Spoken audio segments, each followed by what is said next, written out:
धाकड़ खबर बेखौफसुमा बेबाक अंदाज। धाकड़ खबर के न्यूज रूम से मैं आपके साथ हूं अकरम रईस खान। कोर्ट संबंधित खबरों का ताज़ा बुलेटिन लेकर एक बार फिर से आपके सामने हाजिर हो गया हूं। आज के बुलेटिन में 10 अहम खबरें आपके सामने रखने जा रहा हूं, लेकिन खबरों की शुरुआत करें उससे पहले आपको बता देते हैं बुलेटिन हमने तैयार किया था 29 जुलाई के लिए, लेकिन हम लोग किन्हीं कारणों के चलते इसको रिकॉर्ड नहीं कर पाए। आज 30 की सुबह रिकॉर्ड कर रहे हैं। जिस टाइम आपके सामने ये होगा तो हो सकता है दोपहर हो चुकी होगी, तो कुछ खबरें नई पुरानी हो सकती हैं, लेकिन काफ़ी महत्वपूर्ण खबरें हैं, उनको आपकी नज़र में आना ज़रूरी है, इसलिए पेश किया जा रहा है ये बुलेटिन। चलते हैं पहली खबर की तरफ। पहली खबर, दिल्ली दंगों में पैरवी करने के लिए दिल्ली पुलिस को मनपसंद वकील नहीं दिए जाएंगे।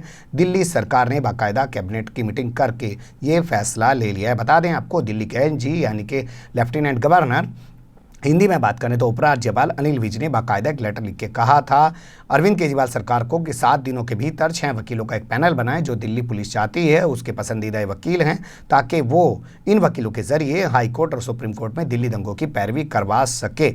लेकिन कैबिनेट मीटिंग आयोजित करके दिल्ली सरकार ने साफ कर दिया कि दिल्ली पुलिस की भूमिका दिल्ली दंगों के दौरान भी संदिग्ध थी। जांच करने के बाद उसकी भूमिका ऐसे निकल के आई कि उसने निष्पक्ष जांच नहीं की है। तो ऐसे में ऐसे ही दिल्ली पुलिस को मनपसंद वकील उपलब्ध कराना और पहले के जो वकील हैं, पहले से जो पैनल में वकील हैं, उनको बाईपास कर देना अच्छा नहीं होगा। इससे जनता में अच्छा मैसेज नहीं जाएगा। राघव चड्ढा का बड़ा बयान आया। उन्होंने बड़ा आरोप लगाया कि दिल्ली पुलिस इसलिए अलग से वकील की मांग कर रही है ताकि वो दिल्ली दंगे में शामिल बीजेपी के कई बड़े नेताओं को बचा सके। इस मामले से एक बार फिर तलवार खिंचती हुई दिखाई दे रही है एलजी और दिल्ली सरकार के बीच। अधिकारों की ये लड़ाई हो सकता है फिर से सड़कों पे कोर्ट कचहरी में लड़ी जाए, लेकिन देखना दिलचस्प होगा कि अब इसके बाद होगा क्या। पर कुछ चीज़ों पर गौर कर लीजिए। आपको बता दें, फैजल फारूक का स्कूल है दिल्ली के शिव विहार में, राजधानी नाम से उस स्कूल को चला दिया गया था। उन पर दंगे का आरोप है। उनके मामले में जमानत का जब सिलसिला कोर्ट में चल रहा था तो उस वक्त केंद्र सरकार के एडवोकेट अमित महाजन यानी कि स्टैंडिंग काउंसिल वहाँ खड़े हो गए जाके, तो उस पर राहुल मेहरा जो दिल्ली सरकार के वकील हैं उनसे उनकी तीखी नोकझोंक भी हुई। इससे पहले वो इशरत जहाँ के केस में भी खड़े हो चुके थे। वहाँ कोर्ट ने उनसे पूछा कि आप यहाँ किस अधिकार से आए, तो उन्होंने कहा मुझे एलजी ने भेजा। तो कोर्ट ने कहा लिखा हुआ दिखाओ। लेकिन ये ऐसे वकील निकले जो बगैर वकालतनामे के जाके वकालत कर रहे थे, जबकि कोई वकील कभी भी वकालतनामे पे साइन कराए बगैर कोर्ट में जाके किसी के लिए खड़ा नहीं होता है। इन्होंने कहा मुझे थोड़ा वक्त दीजिए, मैं एलजी से लिखवा के दे दूंगा। उसी के बाद एलजी ने ये लेटर लिखने शुरू किए कि दिल्ली पुलिस के लिए वकीलों की नियुक्ति करें।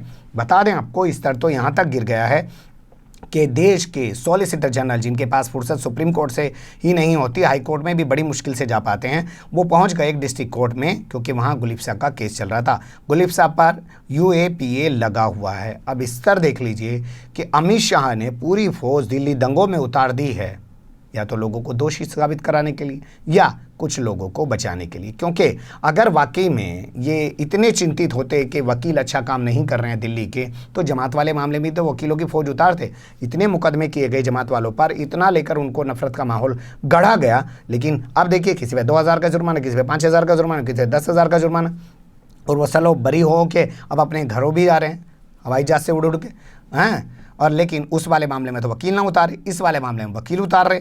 तो आप समझ सकते हैं कि या तो वाकई में कि कुछ करने की कोशिश की जा रही है, किसी को बचाने की कोशिश की जा रही है। दिखिए साफ रहा है। अगली खबर का रुख कर लेते हैं। ब्लाइंड स्टूडेंट्स को सुविधा देने में लापरवाही बरत रही है दिल्ली यूनिवर्सिटी, ये कहते हुए दिल्ली हाई कोर्ट की बेंच ने ज़बरदस्त फटकार लगाई है। लेकिन बेशर्मी तेरा आसरा, कुछ बनता नहीं है और अब तो बेहयाई भी शायद हो गई है। दिल्ली हाई कोर्ट की जस्टिस हिमा कोहली और जस्टिस एस प्रसाद की बेंच ब्लाइंड स्टूडेंट्स के ओपन बुक एग्ज़ाम की तैयारियों को लेकर सुनवाई कर रही है। और ये सुनवाई जो पिछले काफ़ी समय से चल रही है, वो चल रही है फेडरेशन ऑफ द ब्लाइंड नाम की एनजीओ द्वारा दाखिल की गई पिटीशन के आधार पर। ताज़ा सुनवाई में कोर्ट ने साफ कर दिया कि हम जानते हैं यूजीसी ने गाइडलाइन जारी की हैं और उन गाइडलाइंस को सुप्रीम कोर्ट में चुनौती दे रखी है। यूजीसी ने कहा है कि सितंबर में एग्जाम कराइए। बहुत सारे लोग पहुंच गए सुप्रीम कोर्ट के कोरोना के हाल में एग्जाम कराने की जरूरत ही नहीं है। जो पिछले साल का रिजल्ट है उसी के आधार पे फाइनल का रिजल्ट बच्चों के हाथ में दे दिया जाए, जैसे सीबीएसई ने आईसीएसई ने किया है। लेकिन कोर्ट ने साफ कहा कि भले ही मामला सुप्रीम कोर्ट चला गया, फिर भी हम एग्जाम की तैयारियों को लेकर सुनवाई करते रहेंगे, उस पर अपना जो है फोकस बनाए रखेंगे और किसी भी चीज़ को ढिलाई से नहीं लेंगे। हाईकोर्ट ने पूछा है कि आपने कहा कि सीएससी पर ब्लाइंड स्टूडेंट्स को कंप्यूटर और इंटरनेट दिलाया जाएगा, लेकिन वहां पर उसको लिखने वाला कैसे दिलाया जाएगा ये आपने अभी तक नहीं बताया। इस पर दिल्ली यूनिवर्सिटी ने कहा कि हमें थोड़ा वक्त चाहिए। तो कोर्ट ने फटकार लगाई कि आप वक्त बहुत मांग रहे हैं, लेकिन अगली सुनवाई को पूरा जवाब इस पर लेकर आइएगा। बता दें आपको, इसी मामले की सुनवाई को लेकर जब सही जवाब दिल्ली यूनिवर्सिटी ने नहीं दिया था तो दिल्ली हाईकोर्ट की डबल बेंच ने उसके खिलाफ अवमानना का केस भी शुरू कर दिया था। इसलिए मैंने खबर के शुरू में कहा कि बेशर्मी ही नहीं, बेहयाई भी उड़ ली, अवमानना का मामला चल रहा है, लेकिन दिल्ली यूनिवर्सिटी जो है अपनी लापरवाही से बाज नहीं आ रही है। देखेंगे कि कोर्ट क्या कोई बड़ा फैसला दिल्ली यूनिवर्सिटी के खिलाफ सुनाएगा। वैसे तमाम यूनिवर्सिटी का यही बेड़ा गर्क हुआ है जब से 2014 के बाद से आए हैं। अगली खबर का रुख कर लेते हैं। उर्जित पटेल को आप जानते होंगे, बड़ा मशहूर नाम है साहब। नोटबंदी इन्हीं के दौर में ही है, लोग इनको आसानी से याद नहीं करेंगे। कुछ लोग इनको दुआएं, कुछ लोग दूसरी चीज़ें इनको दिल खोल के देते हैं, क्योंकि इन्होंने ही बताया, मोहर लगाई। वैसे बाद में चीज़ें निकल गई कि इनको तो बाईपास कर दिया गया था। मोदी सरकार मानती कहाँ किसी को है, सब कुछ खुद ही कर देती है। हवाई जहाज उड़ाने की बात आवे तो वायुसेना को कहा भाई बादल हो रहे, हवाई जहाज उड़ा लो तब मैं फ़ायदा होगा। जैसे वायुसेना वालों को तो पता ही नहीं है, वहाँ तो वहीं भर्ती हो गए वहाँ से जाके। तो उर्जित पटेल की किताब सामने आने के बाद दिल्ली हाईकोर्ट में एक पिटीशन दाखिल की गई है। दिल्ली हाईकोर्ट ने केंद्र सरकार को नोटिस जारी करके जवाब तलब कर लिया है। दिल्ली हाई कोर्ट के चीफ जस्टिस DN पटेल और प्रतीक जालन की बेंच ने केंद्र सरकार के विधि मंत्रालय और भारतीय दिवाला एवं ऋण शोधन अक्षमता बोर्ड को ये नोटिस जारी किया है, जिसको इंग्लिश में बोलते हैं IBBI। 31 जुलाई तक जवाब दाखिल करने को कहा है। बता दें, इस दौरान केंद्र सरकार की ओर से मौजूद जो स्टैंडिंग काउंसिल है अमित महाजन, उन्होंने कहा साहब ऐसी पिटीशन को सुनने की जरूरत नहीं, इसको खारिज कर दी। लेकिन कोर्ट ने कहा 31 तारीख तक भैया यहाँ जवाब लेके आ, खारिज ना करते, हर चीज़ को यूँ क्या वजह खारिज कर दे। बता दें आपको क्या मामले को लेकर ये पिटीशन दाखिल की गई है। एक चीज़ होती है, इंग्लिश में उसे लिख सकते हैं आप IBC, फुल फॉर्म उसका लिख सकते हैं इंसॉल्वेंसी बैंक्रप्सी कोड। इसके तहत जो बकायेदार हैं उनके खिलाफ सख्त कार्रवाई की जानी चाहिए। लेकिन बाकायदा एक अध्यादेश यानी कि एक ऑर्डिनेंस जारी करके मोदी सरकार ने इस कानून को पंगु बना दिया है, यानी कि फुस्सी बना दिया है, ठंडे बस्ते में इसको डाल दिया है, जिससे बताया जा रहा है कि आने वाले दिनों में जो है NPA और तमाम बैड लोन जो है और ज़्यादा बढ़ेगा। उसी की चिंता जताते हुए अपनी किताब में जिक्र किया था उर्जित पटेल ने, और अब ये हाईकोर्ट में पिटीशन भी एक शख्स ने दाखिल कर दी। अगली खबर का रुख कर लेते हैं। पहले ही विकास दुबे को जमानत देकर पछता रहे हैं, इसलिए तुम्हें जमानत नहीं दे सकते हैं, ये कहते हुए सुप्रीम कोर्ट ने डबल मर्डर और 5-6 हत्या के प्रयासों के आरोपी उस्मान को जमानत देने से इनकार कर दिया। बता दें, उस्मान मेरठ के घोसीपुर का रहने वाला है और उसके खिलाफ 8 मुकदमे दर्ज हैं, जिसमें डबल मर्डर का एक मामला है और उसके अलावा 6 हत्या के प्रयास के मामले बताए जाते हैं। 8 नवंबर को इलाहाबाद हाई कोर्ट ने उसकी जमानत याचिका को खारिज कर दिया था। उसके बाद वो सुप्रीम कोर्ट पहुंचा, लेकिन सुप्रीम कोर्ट ने कहा कि भैया यूपी में तो पहले ही विकास दुबे को, जिस पर 44 मुकदमे चल रहे थे, 60 मुकदमे चल रहे थे, जमानत दे के पछता रहे हैं। उसने क्या हाल किया, पुलिस वालों तक को मार दिया 8 को। तो तुझे जमानत दे देंगे, तू और तांडव मचाओगा, हम तो ना देते जमानत। लेकिन यहाँ सोचिएगा कि उस्मान को 8 पे जमानत नहीं दी जा रही है, लेकिन विकास दुबे 60 मुकदमे दर्ज होने के बाद भी बाहर घूम रहा था और पुलिस वालों तक को मार रहा था। बीजेपी के नेताओं से फ़ोन करके 20-20 लाख रुपए की रंगदारी फिरौती मांग रहा था। अगली खबर का रुख कर लेते हैं। न्यायिक आयोग से पूर्व DGP को हटाने की मांग सुप्रीम कोर्ट ने खारिज कर दी है। बता दें आपको, विकास दुबे या यूं कहें कानपुर एनकाउंटर, विकास दुबे के 6 साथी मारे गए हैं और कानपुर एनकाउंटर को ऐसे कह सकते हैं आपके वहाँ 8 पुलिस वाले मारे गए हैं। इस पूरे एनकाउंटर की जांच के लिए एक न्यायिक आयोग बनाया गया था पहले यूपी सरकार द्वारा। शशिकांत अग्रवाल उसके चीफ बनाए गए थे, जो रिटायर्ड जज थे। लेकिन बाद में मामला सुप्रीम कोर्ट पहुंचा तो सुप्रीम कोर्ट ने इसमें 2 लोगों को और शामिल करा दिया। इसमें यूपी के पूर्व DGP KL गुप्ता को शामिल करा दिया और इसी तरीके से BS चौहान जो रिटायर्ड जज हैं सुप्रीम कोर्ट के, उनको शामिल करा दिया। इस मामले को लेकर फिर से एक पिटीशन सुप्रीम कोर्ट में दाखिल की गई और कहा गया कि साहब जिन DGP को KL गुप्ता को आपने इसमें शामिल कराया है, उन्होंने एनकाउंटर के बाद मीडिया में जो बयान दिया था उसमें उन्होंने एनकाउंटर को सही ठहराया था। तो जो DGP एनकाउंटर को सही ठहरा रहा है उसे आपने जांच में शामिल कर दिया है, क्या उससे निष्पक्ष जांच की उम्मीद की जा सकती है? अदालत ने इस पे कहा कि हमने उनका पूरा बयान सुना है। आप पूरा बयान सुनेंगे तो आपका ये भ्रम दूर हो जाएगा और हमें उम्मीद है कि जब 3 सदस्य हैं तो ऐसे में कुछ गड़बड़ नहीं होगा, निष्पक्ष जांच होगी। हम पूर्व डीजीपी को इस पैनल से, इस न्यायिक आयोग से हटाने को तैयार नहीं है और ये कहते हुए पिटीशन को खारिज कर दिया। पिटीशन घनश्याम उपाध्याय और अवस्थी की तरफ से लगाई गई थी। बाल संरक्षण गृह में वीडियो कॉन्फ्रेंसिंग की सुविधा उपलब्ध कराए सरकार। दिल्ली हाई कोर्ट ने दिल्ली सरकार को ये आदेश जारी किया है।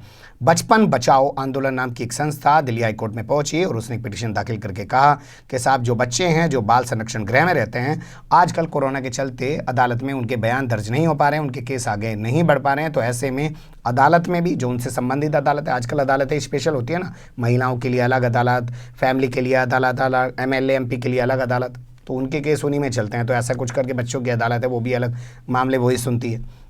तो ना तो अदालत में वीडियो कॉन्फ्रेंसिंग की सुविधा है, ना जहां बच्चे वहां बाल संरक्षण गृह में रहते हैं वहां पे वीडियो कॉन्फ्रेंसिंग की सुविधा है। तो इस पर चीफ जस्टिस ने सुनवाई करने के बाद DN पटेल और प्रतीक जालन की बेंच ने आदेश जारी किया दिल्ली सरकार को कि वीडियो कॉन्फ्रेंसिंग की सुविधा उपलब्ध कराई जाए और उपलब्ध कराने पे जो खर्चा आए और बाद में उसके संचालन पे जो आगे खर्चा आएगा उस सबको दिल्ली सरकार को वहन करना होगा। बता दें, बंधुआ मजदूरी के लिए ये संस्था काम करती है, जो छोटे बच्चों से बंधुआ मजदूरी कराई जाती है। अगली खबर का रुख कर लेते हैं। काफ़ी महत्वपूर्ण खबर है और मुझे लगता है इस पे अगर कोई फैसला आएगा तो वो एक नज़ीर बनेगा और उस नज़ीर को सब लोगों को अपने पास रखना चाहिए।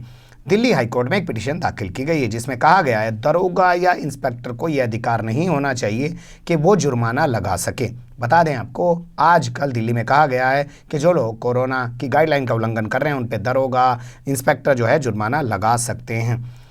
वकील साहिबा जो वहाँ पहुँची हैं उनका कहना है कि यह अधिकार जज के पास होना चाहिए, वो सिर्फ उस पर कार्रवाई करके उस मामले को कोर्ट तक भेज सकते हैं। लेकिन यहाँ एक बहस छिड़ जाएगी कि हर मामला ही जब कोर्ट तक जाएगा तो फिर लोगों को और ज़्यादा दिक्कत होगी। यहाँ तो पुलिस वाला 100-200 लेके छोड़ भी दे, भाई जुर्माना लगावा है तो चलो नगद जुर्माना दे दो, उससे छूट जा, और जुर्माना नहीं लगाते तो दाल बट्टा कर लो। भाई जुर्माना कितने का? 500 का। रहने का दरोगा जी 300 धर ले यार, क्या है 500 तो सरकार में जा रहे, तेरी कौन सी जेब में आ रहे, 300 तो तेरी जेब में आ रहे। सामने वाले भी सोचे मेरा तो चलान 500 का होना ही था, चल मैंने 300 में जान छुड़ा ली। ठीक है, तो ये एक बहस छिड़ सकती है, लेकिन ये एक मामला अच्छा है कि किसको अधिकार होना चाहिए किसको नहीं, इसको लेकर ये पिटीशन दाखिल की है। सोनिया राणा एक एडवोकेट हैं, उनकी तरफ से पिटीशन दाखिल की गई। हालांकि कोर्ट ने किसी तरीके का कोई स्टे लगाने से मना कर दिया है, लेकिन इस मामले को लेकर दिल्ली सरकार को नोटिस जारी ज़रूर कर दिया है। अगली सुनवाई पर देखेंगे, हमारे सामने आएगा तो हम भी आपके सामने लाने की कोशिश करेंगे। चीफ जस्टिस की बेंच में ही ये मामला पहुंचा हुआ है। अगली खबर का रुख कर लेते हैं। उपराज्यपाल के बयान के बाद 4G इंटरनेट को लेकर जम्मू कश्मीर में फिर से चर्चाएं गर्म हो गई हैं। बताया जा रहा है कि एक मीडिया पर बयान दिया है जम्मू कश्मीर के उपराज्यपाल, अब वहाँ पे लेफ्टिनेंट गवर्नर नहीं होता है, पहले गवर्नर होता था, नाम है उनका गिरीश चंद्र मुर्मू। उन्होंने कहा कि हमने केंद्र सरकार को सिफारिश भेजी है कि जम्मू कश्मीर में 4G इंटरनेट सुविधा शुरू करा दे। बता दें आपको, जब से पिछले साल 5 अगस्त को 370 में बदलाव करके 35 को ख़त्म करके जम्मू कश्मीर का 2 हिस्सों में बंटवारा किया गया और वहाँ पे अब पूर्ण राज्य का दर्जा छीनकर उसको जो है केंद्र शासित प्रदेश बना दिया गया, तब से वहाँ 4G सेवा बंद कर रखी है। ये मामला पहले भी सुप्रीम कोर्ट पहुंचा था, उस वक्त सरकार ने कहा साहब सुरक्षा का मामला है, इसलिए हम इस पर कोई आदेश जारी नहीं कर सकते, यानी कि 4G वहाँ चालू नहीं कर सकते। तो कोर्ट ने भी कहा भैया केंद्र सरकार जब कह रही सुरक्षा का मामला है तो हम भी इसमें कुछ नहीं कर सकते, उस मामले को पेंडिंग डाल दिया था। लेकिन अब जब राज्यपाल का बयान सामने आ गया है तो उसको आधार बनाकर हुज़ैफ़ा अहमदी ने सुप्रीम कोर्ट में पिटीशन दाखिल की है। सुप्रीम कोर्ट ने नोटिस जारी कर दिया है, जवाब तलब कर लिया है। केंद्र सरकार का इस पर कहना यही है कि हालात को देखते हुए आपके सामने रिपोर्ट पेश की जाएगी। और अब उपराज्यपाल की तरफ से जो प्रतिक्रिया आ रही है वो कुछ इस तरीके की है कि देखेंगे पहले जिस तरीके का हलफनामा, जिस तरीके का जवाब केंद्र सरकार दाखिल करेगी उसी तरीके का स्टैंड हम लोग लेंगे। यानी कि पहले कुछ बोल जाते हैं, बाद में दिखते हैं जब ऊपर से अब्बा जी कुछ कह रहे हैं तो फिर कहते हैं जी जो हमारे अब्बा जी कहेंगे करेंगे तो हम वही जी, पानी तो वहीं गिरेगा जी, पतरनाला वहीं पड़ेगा, देसी भाषा में कहना पतरनाला वहीं गिरना, कर कुछ भी लो। अगली खबर का रुख कर लेते हैं। फैजल फारूक के खिलाफ झूठी मेडिकल रिपोर्ट पेश करने का केस दर्ज किया गया है। बता दें आपको, दिल्ली दंगे में शिवबिहार एक इलाका पड़ता है, वहाँ पे एक स्कूल है राजधानी, उसके मालिक है फैजल फारूक। उनके खिलाफ ये मुकदमा दिल्ली पुलिस की क्राइम ब्रांच की तरफ से दर्ज किया गया। कहा गया है उन्होंने अपनी पत्नी सदफ का ग्रेटर नोएडा के एक अस्पताल से मेडिकल दिखाया। कहा कि उनके पेट में रसोली है, उनका ऑपरेशन होना है, इसलिए इनको जमानत चाहिए। उस पर अदालत ने कहा कि ठीक है, जो इन्होंने मेडिकल रिपोर्ट पेश की है इसकी जांच कराई जाए। अब दिल्ली पुलिस का कहना है जी हमने पता किया, वहाँ तो छोटा सा नर्सिंग होम है, झूठा बना रखा जी इन्होंने, तो इस पर एक FIR दर्ज कर ली है।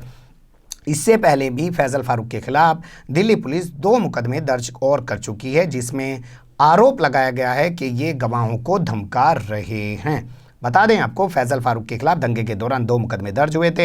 एक मुकदमे में उनको जब जमानत मिल गई और वो बाहर आ गए, उसके बाद पुलिस ने उनको दूसरे मुकदमे में गिरफ्तार करके कोर्ट में पेश कर दिया।